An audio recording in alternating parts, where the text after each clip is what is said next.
अस्सलाम वालेकुम स्टूडेंट, मैं हूं आपका टीचर मोहम्मद अहमद। आज के इस टॉपिक के अंदर मैं आपको बताऊंगा structure of novel corona virus 2019। Student, ये वही वायरस है जो कि आजकल पूरी दुनिया के लिए थ्रेट बना हुआ है।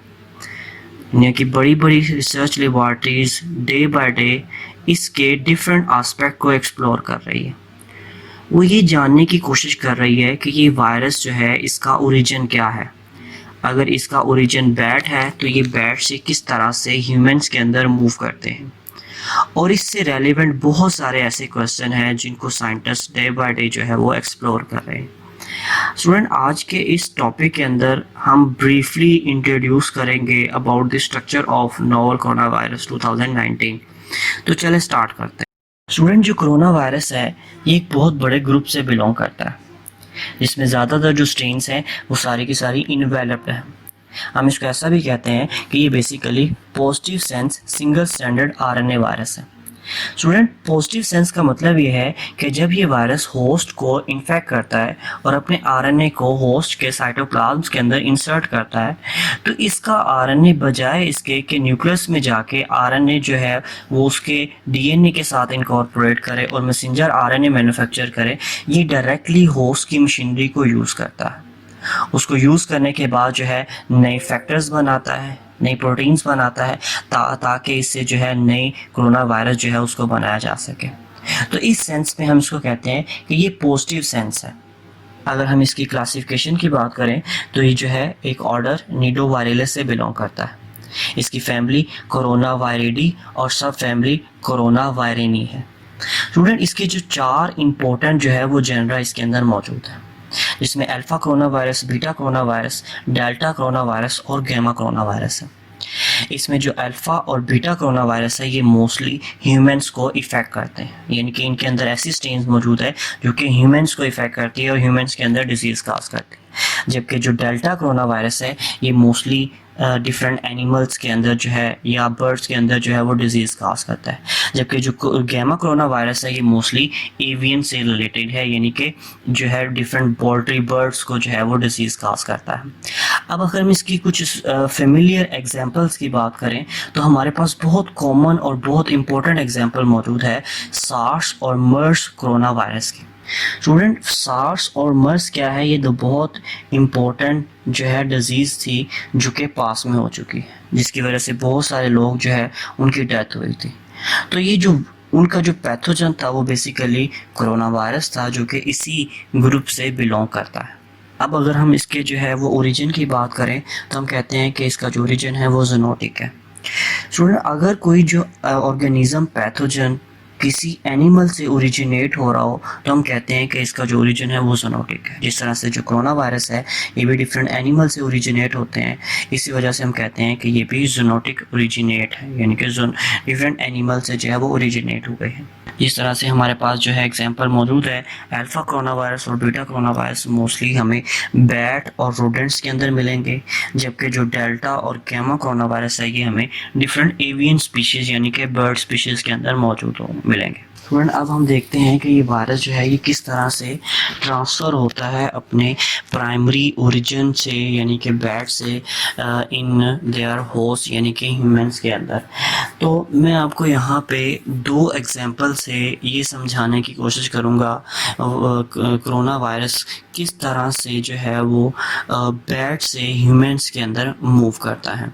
तो स्टूडेंट, हम देखते हैं कि in case of middle east respiratory syndrome यानी कि मर्स के केस में क्या होता है कि ये वायरस जो कि बैट के अंदर मौजूद है ये अपने एक इंटरमीडिएट होस्ट यानी कि कैमल के अंदर मूव करता है।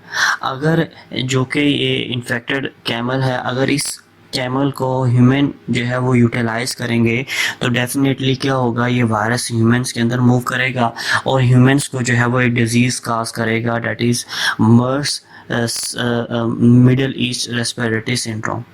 इसी तरह अगर हम जो है वो सार्स के केस में देखें, यानी कि सीवियर एक्यूट रेस्पिरेटरी सिंड्रोम के केस में देखें, तो उसमें ये होता है कि वायरस जो है जो कि सार्स कोरोना वायरस है, जो क्या करता है वो बैट से मूव करता है इन देयर इंटरमीडिएट होस्ट। और जो सार्स का इंटरमीडिएट होस्ट है वो है सिवेट कैट। सिवेट कैट से जब जो है सिवेट कैट के अंदर मूव करेगा, और देन जब ह्यूमन सिवेट कैट को यूटिलाइज करेंगे, जो कि करते हैं, तो ये वहाँ से जो है ह्यूमंस के अंदर मूव करेगा और डिजीज काज करेगा, डेट इज सार्स, यानी कि सीवियर एक्यूट रेस्पिरेटरी सिंड्रोम्स, जो कि इसका जो काजिंग एजेंट है वो क्या है, सार्स कोरोना वायरस। अब अगर हम इन दो एग्जांपल्स के साथ रिलेट करें कोरोना वायरस को, तो हम देखते हैं कि जो कोरोना वायरस है ये भी जो है बैट से ओरिजिनेट है। बैट से जो ये वायरस अपने इंटरमीडिएट होस्ट के अंदर जो है वो मूव करता है। अब जो इम्पोर्टेंट चीज़ वो ये है कि जो इसका जो इंटरमीडिएट होस्ट है वो बेसिकली पेंगोलाइन है। अब पेंगोलाइन में जब ये मूव करेगा तो पेंगोलाइन जो है उसके अंदर जाके ये वायरस जो है अपनी जो डिफरेंट स्ट्रेन जो है उसको, उसके नंबर को इंक्रीज करेगा और साथ ही साथ अपने जीनोम के अंदर मॉडिफिकेशन करेगा। अब ये मॉडिफाइड जो वायरस है जो कि पेंगोलाइन के अंदर मौजूद है, इसको अगर ह्यूमन यूटिलाइज करेगा तो ये मॉडिफाइड जो वायरस है कोरोना वायरस, ये मूव कर जाएगा इनटू द ह्यूमंस और फिर वहाँ पे जाके ये डिजीज काज करेगा, डेट इज कोविड-19, यानी कि corona virus infectious disease 2019। Student, अब हम बात करते हैं कोरोना वायरस के स्ट्रक्चर्स के मुताबिक। इसको जो है सार्स कोवी-2 भी कहा जाता है। वो क्यों कहा जाता है? क्योंकि इसके कुछ स्ट्रक्चरल सिमिलरिटीज़ की वजह से, जो कि ये सार्स के साथ मिलता जुलता है, इस वजह से उसको सार्स कोवी-2 भी कहा जाता है। स्टूडेंट, जो corona virus, novel corona virus 2019 है, ये बीटा कोरोना वायरस जो जेनरा है उससे बिलोंग करता है। इसको सबसे पहले हुबाई प्रोविंस इन चाइना और जो है वो हान सिटी के अंदर इसको डिस्क्राइब किया गया।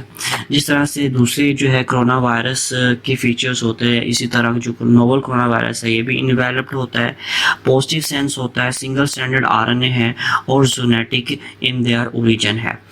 इसकी जो शेप है स्फेरिकल टू प्लियोमॉर्फिक हो सकती है और इसकी जो रेंज है साइज़ की वो 80 to 160 नैनोमीटर के दरमियान में होती है। अब हम देखें तो जो नोवल कोरोना वायरस के स्ट्रक्चर्स में 4 मेजर स्ट्रक्चर जो है वो प्रोटीन मौजूद है, जिसको हम कहते हैं कि ई प्रोटीन, यानी कि envelope protein, spike S protein, membranes M protein and nucleocapsid N protein.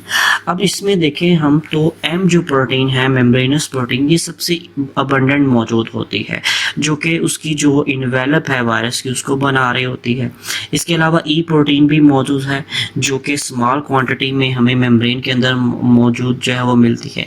इसका अगर हम इसके रोल की बात करें तो हम कहते हैं कि जो ई प्रोटीन है ये बेसिकली वायरस को होस्ट के रिस्पॉन्स से जो है यानी कि वायरस को होस्ट के रिस्पॉन्स से जो है वो उस सेल से बचा रही होती है ताकि ये इजीली तौर पे उसको इफेक्ट कर सके। तो ये ई प्रोटीन का ये इस तरह से जो है वो वायरस को की प्रोटेक्शन में जो है वो हेल्प करती है। उसके बाद हमारे पास है एस प्रोटीन। एस जो है स्पाइक प्रोटीन, जो कि बहुत इंपॉर्टेंट प्रोटीन है और इसी प्रोटीन की वजह से ये वायरस क्या करता है, होस्ट के रिसेप्टर के साथ बाइंड करता है और देन अपने जीनोम को इंसर्ट करता है बैक्टीरिया उस होस्ट के सेल के अंदर। लास्ट वन हमारे पास इसमें मौजूद है एन प्रोटीन, जो कि आरएनए के साथ एसोसिएटेड होती हैं और ये न्यूक्लियोकैप्सिड को मैन्युफैक्चर करने में हेल्प करती है।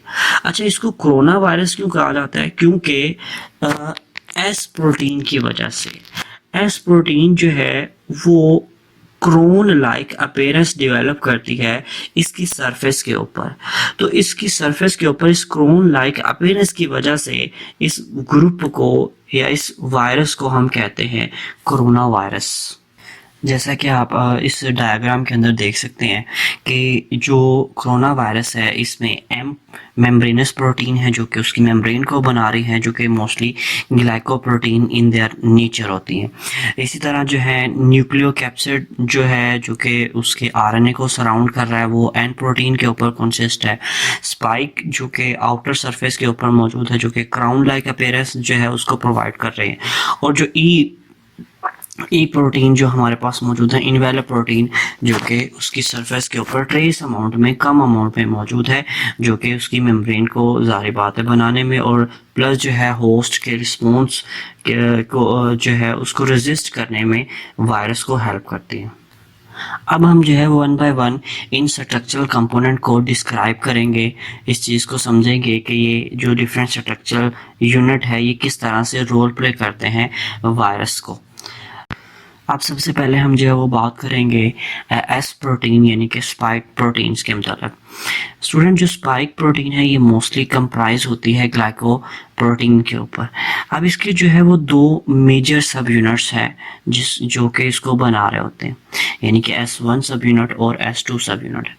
अब इसमें जो S1 सब यूनिट है दैट इज़ वेरी इंपॉर्टेंट, इसके अंदर एक बहुत इंपॉर्टेंट जो है वो साइट मौजूद होती है जिसको हम कहते हैं RBD यानी कि रिसेप्टर बाइंडिंग डोमेन्स।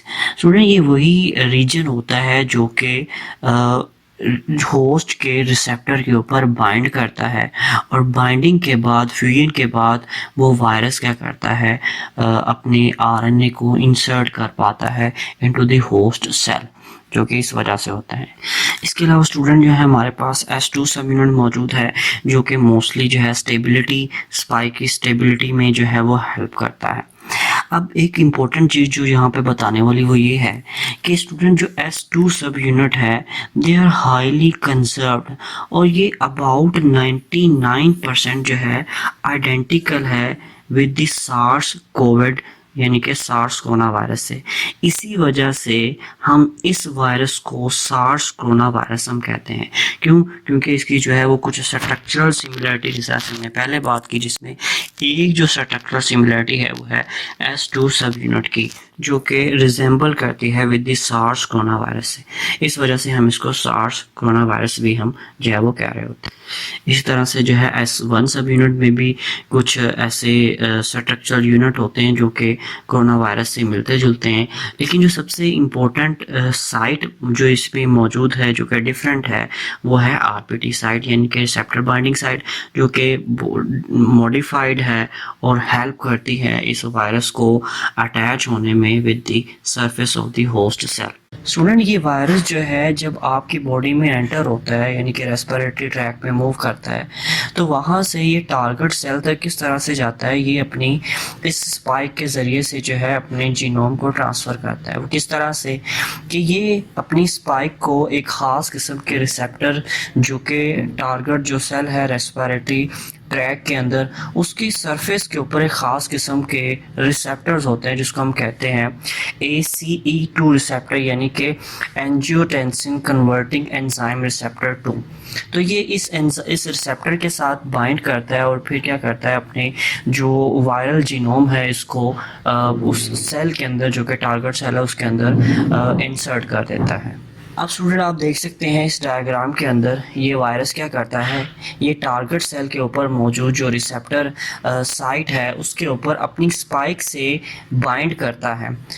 स्पाइक की जो RBD साइट है यानी कि रिसेप्टर बाइंडिंग साइट है उसके ज़रिए से एक इंटरेक्शन डेवलप होता है इस रिसेप्टर और स्पाइक के दरमियान में, जिससे क्या होता है फ्यूजन होती है और फ्यूजन के नतीजे में ये वायरस अटैच हो जाता है टारगेट सेल की सरफेस के ऊपर। देन ये क्या करता है, देन ये फ्यूज़ करता है और फ्यूज़न के बाद जो है अपना जो जीनोम है उसको सेल के अंदर जो है वो इंसर्ट कर देता है। इस डायग्राम के अंदर भी आप देख सकते हैं कि ये वायरस किस तरह से अपनी S प्रोटीन के ज़रिए से ACE2 रिसेप्टर के साथ बाइंड करता है और देन फ्यूजन के बाद अपना जीनोम जो है वो इंसर्ट करता है। स्टूडेंट, नेक्स्ट हमारे पास जो नेक्स्ट स्ट्रक्चर प्रोटीन आती है वो है E protein. E stand for envelope protein. ये स्मॉलेस्ट क्वांटिटी में मौजूद एक ट्रेस अमाउंट में मौजूद एक प्रोटीन है जो कि जो इन्वेलप है उस वायरस की उसके अंदर ये मौजूद है। इसका काम क्या होता है, इसका काम जो है वो इन्वेलप को स्टेबिलिटी प्रोवाइड करना और इसके साथ साथ उस वायरस को होस्ट के रिस्पॉन्स से भी प्रोटेक्ट करना होता है कि ऐसा ना हो कि वो जो वायरस जो टारगेट सेल है वो उसको, या जो इम्यूनिटी है बॉडी की, वो उस वायरस को किल कर दे, तो उससे ये जो E प्रोटीन है ये प्रोटेक्ट कर रही होती है। उसके बाद हमारे पास नेक्स्ट प्रोटीन आ जाती है एम प्रोटीन, जिसको हम कहते हैं मेम्ब्रेनस प्रोटीन, जो कि अबंडेंटली मौजूद है, जो कि उसकी जो मेम्ब्रेनस स्ट्रक्चर है उसको फॉर्म कर रही होती है और ये लार्ज क्वांटिटी के अंदर मौजूद होती है। उसके बाद हमारे पास नेक्स्ट प्रोटीन जो मौजूद है वो है एन प्रोटीन। स्टूडेंट, जो एन प्रोटीन है ये एसोसिएटेड होती है उसके आरएनए के साथ, और ये बेसिकली जो एन प्रोटीन है ये उसके न्यूक्लियोकैप्सिड को बनाने में हेल्प करती है। न्यूक्लियोकैप्सिड हम जानते हैं ये प्रोटीनिशियस कोट होता है जो कि वायरल जीनोम को जो है प्रोटेक्ट कर रहा होता है। तो ये एन प्रोटीन इसके साथ एसोसिएट होके इसके जो कैप्सिड है उसको फॉर्म कर रही होती है और ये सराउंड करती है पूरे जीनोम को। इसके अलावा ये जो है ड्यूरिंग दी रेप्लिकेशन, जो जब ये वायरस जो है नई स्ट्रेन बनाएगा तो उसमें भी इसका एक इम्पोर्टेंट रोल है ड्यूरिंग द ट्रांसलेशन के, ये वहाँ पे जो है इम्पोर्टेंट रोल प्ले करती है। अब स्टूडेंट हम जो है वो बात करेंगे इसके जीनोम के बारे में।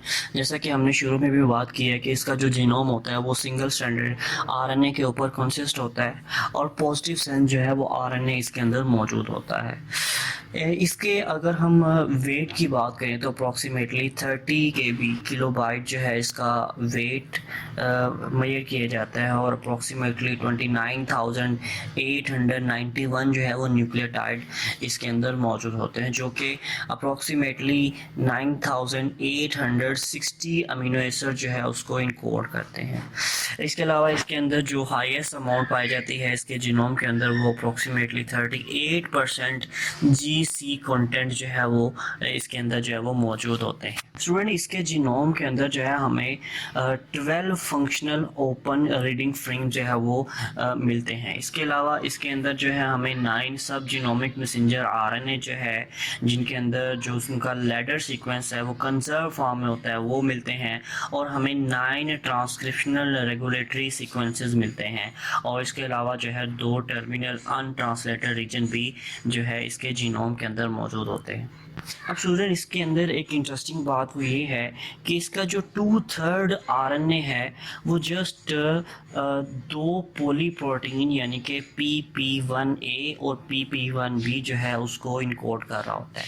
इसके अलावा जो है ये 16 नॉन स्ट्रक्चरल जो है प्रोटीन्स उसको भी इनकोड कर रहा होता है, यानी कि ज़्यादातर हिस्सा जो है ये जस्ट इन 2 जो प्रोटीन्स हैं उनको इनकोड कर रहा होता है, जबकि जो बाकी का जो हिस्सा है इस जीनोम का वो दूसरे असेसरी और जो स्ट्रक्चरल प्रोटीन है उनको इनकोड कर रहा होता है।